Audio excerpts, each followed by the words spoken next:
ನಮಸ್ತೆ ವೀಕ್ಷಕರೇ, best news log 1 Kannada ಚಾನಲ್ಗೆ ಮತ್ತೆ ನಿಮ್ಮೆಲ್ಲರಿಗೂ ಸ್ವಾಗತ. ಬಸವನಗೌಡ ಪಾಟೀಲ್ ಯತ್ನಾಳ್ ಅವರು ಮತ್ತೆ BJPಯ ರಾಜ್ಯಾಧ್ಯಕ್ಷರಾದ BY ವಿಜೇಂದ್ರ ಅವರು ಒಂದು ಗುಡುಗಿದ್ದಾರೆ. ಹಾಗಾದರೆ ಏನು ಮಾತಾಡಿದ್ದಾರೆ ನಾನು ನೋಡ್ಕೊಂಬರೋಣ ವೀಕ್ಷಕರೇ. ಅದಕ್ಕೂ ಮುಂಚೆ ನಮ್ಮ ಚಾನಲ್ನ ನೀವು ಇನ್ನೂ ಸಬ್ಸ್ಕ್ರೈಬ್ ಮಾಡಿಲ್ಲ ಅಂದರೆ ದಯವಿಟ್ಟು ಸಬ್ಸ್ಕ್ರೈಬ್ ಮಾಡ್ಕೊಳ್ಳಿ. BJPಯನ್ನೇ ರಿಪೇರಿ ಮಾಡುತ್ತೇನೆ, ಹೊಸ ಪಕ್ಷ ಕಟ್ಟಲ್ಲ ಅಂತಂದು ಬಸವನಗೌಡ ಪಾಟೀಲ್ ಯತ್ನಾಳ್ ಅವರು ಒಂದು ಮಾತನ್ನು ಹೇಳಿದ್ದಾರೆ. ನಾನು ಯಾವುದೇ ಹೊಸ ಪಕ್ಷ ಕಟ್ಟಲು ಹೊರಟಿಲ್ಲ, ನಮ್ಮ ಪಕ್ಷವನ್ನೇ ರಿಪೇರಿ ಮಾಡುತ್ತೇನೆ. ಹಿಂದುತ್ವದಿಂದ ದೂರ ಸರಿದಿರುವ BJPಯನ್ನೇ ಮತ್ತೆ ಹಿಂದುತ್ವಕ್ಕೆ ಮರಳಿ ತರುತ್ತೇವೆ ಎಂತೆಂದು ಬಸವನಗೌಡ ಪಾಟೀಲ್ ಯತ್ನಾಳ್ ಅವರು ಹೇಳಿದ್ದಾರೆ. ನಗರದಲ್ಲಿ ಶನಿವಾರ ಮಾತನಾಡಿದ ಅವರು, ಮಧ್ಯಪ್ರದೇಶ, ದೆಹಲಿ, ಅಸ್ಸಾಂ, ಮಹಾರಾಷ್ಟ್ರ, ರಾಜಸ್ಥಾನ, ಗುಜರಾತ್ ಸೇರಿದಂತೆ ಎಲ್ಲ ರಾಜ್ಯಗಳಲ್ಲೂ BJP ಹಿಂದುತ್ವದ ಆಧಾರದ ಮೇಲೆ ಅಧಿಕಾರಕ್ಕೆ ಬಂದಿದೆ. ನೀವೆಲ್ಲರೂ ಸಹ ಇದನ್ನು ಗಮನಿಸಿದ್ದೀರ. ಮುಂದೆ ಕರ್ನಾಟಕದಲ್ಲೂ ಸಹ BJP ಹಿಂದುತ್ವದ ಆಧಾರದ ಮೇಲೆ ಅಧಿಕಾರಕ್ಕೆ ಬರಲಿದೆ. ಹಿಂದುತ್ವದ ಪರ ಗಟ್ಟಿಯಾಗಿ ಮಾತನಾಡುವ ನಾಯಕರನ್ನು ಪಕ್ಷ ಗುರುತಿಸಬೇಕಿದೆ ಅಂತಂದು ಸಹ ಈ ಮೂಲಕ ಹೇಳಿದ್ದಾರೆ. ನಮಗೆ ಪ್ರಧಾನಿ ನರೇಂದ್ರ ಮೋದಿ BJP ಮೇಲೆ ವಿಶ್ವಾಸ ಇದೆಯೇ ಹೊರತು ಯಡಿಯೂರಪ್ಪ ವಿಜಯೇಂದ್ರ ಮೇಲೆ ಯಾವುದೇ ಒಂದು ವಿಶ್ವಾಸ ಇಲ್ಲ ಅಂತಂದು ಮತ್ತೆ ಒಂದು ವಾಗ್ದಾಳಿಯನ್ನು ಶುರು ಮಾಡಿದ್ದಾರೆ.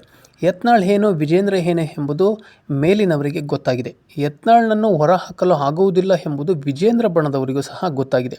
ಮುಂದೆ ಯತ್ನಾಳ್ BJP ರಾಜ್ಯ ಘಟಕದ ಅಧ್ಯಕ್ಷ ಆದರೆ ಕಷ್ಟವಾಗುತ್ತದೆ ಎಂಬ ಕಾರಣಕ್ಕೆ ರೇಣುಕಾಚಾರ್ಯ ಅವರು ನನ್ನ ಮೇಲೆ ಮೃದುವಾಗಿದ್ದಾರೆ ಎಂತಂದು ಸಹ ಲೇವಡಿ ಕೂಡ ಮಾಡಿದ್ದಾರೆ.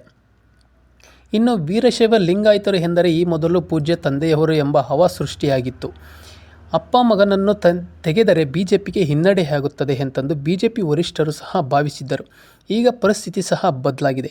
BJPಗೆ ಈಗ ಬೇಕಿರುವುದು ಸಮಗ್ರ ಹಿಂದುತ್ವದ ನಾಯಕತ್ವವೇ ಹೊರತು ಕೇವಲ ಲಿಂಗಾಯತರಲ್ಲ ಅಂತಂದು ಸಹ ವರಿಷ್ಠರಿಗೂ ಸಹ ತಿಳಿದು ಬಂದಿದೆ.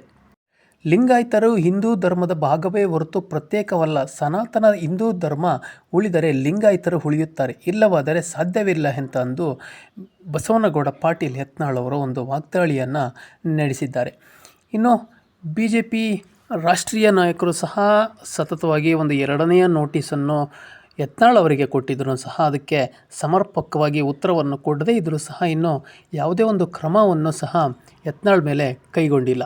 ಹಾಗಾಗಿ ಮುಂದಿನ ದಿನಗಳಲ್ಲಿ BJP ಹೈಕಮಾಂಡ್ ಯಾವ ರೀತಿಯ ನಿರ್ಧಾರವನ್ನು ಯತ್ನಾಳ್ ಮತ್ತು ಅವರ ಟೀಮ್ ಮೇಲೆ ಕ್ರಮವನ್ನು ತೆಗೆದುಕೊಳ್ಳುತ್ತೆ ಅನ್ನೋದು ಸಹ ನಾವೆಲ್ಲರೂ ಕಾದು ನೋಡಬೇಕಾಗಿದೆ ವೀಕ್ಷಕರೇ.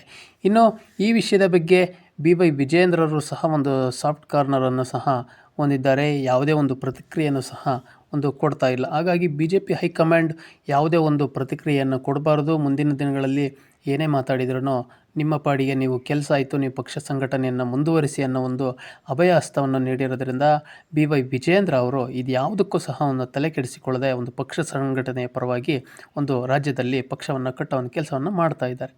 ನಮ್ಮ ಮಾಹಿತಿ ನಿಮಗೆ ಇಷ್ಟ ಆಗಿದ್ದರೆ ದಯವಿಟ್ಟು ನಮ್ಮ ಚಾನಲ್ನ ಸಬ್ಸ್ಕ್ರೈಬ್ ಮಾಡಿ ಮತ್ತು ಬೆಲ್ ಬಟನ್ ಮೇಲೆ ಕ್ಲಿಕ್ ಮಾಡಿ.